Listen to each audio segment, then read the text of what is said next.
Baby है। हाय ओ baby. একদম সন্ধ্যাবেলায় চলে আসলাম আমাদের পদ্মার ঘাটে। সারি সারিভাবে পুরো নৌকা খাড়া করা আছে। আজকে এসে দেখছি যে পানি অনেক বেড়ে গেছে, পানি বেশ প্রচুর পানি। এদিকে কচুরি পানা জমা হয়ে গেছে।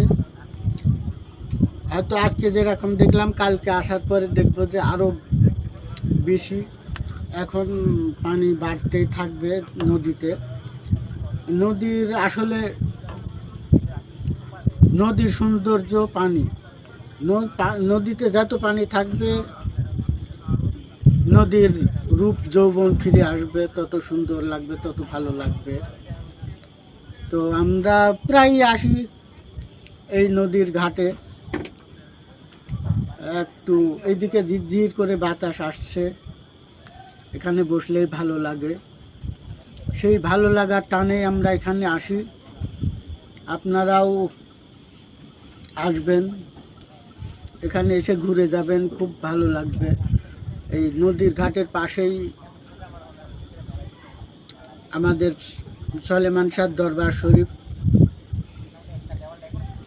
কেন সলেমান শাহ দরবার শরীফ নদীর ঘাটের পাশেই বললাম, নদী মানে একটা বিশাল ব্যাপার। আর দরবার মানে দরবারও বিশাল ব্যাপার, কিন্তু দরবারটা একটু নির্দিষ্ট স্থানে, কিন্তু এই নদীটা অনেক জায়গা জুড়ে একটা নদী। তাই বললাম যে নদীর ঘাটের পাশেই সলেমান শাহ দরবার শরীফ। সব মিলায়ে আমাদের গর্ব, সব মিলায়ে আমাদের এই ঐতিহ্য। তো ভালো থাকবেন সবাই, এখানে ঘুরতে আসবেন আপনারা। সবার জন্য শুভকামনা রইল। ধন্যবাদ।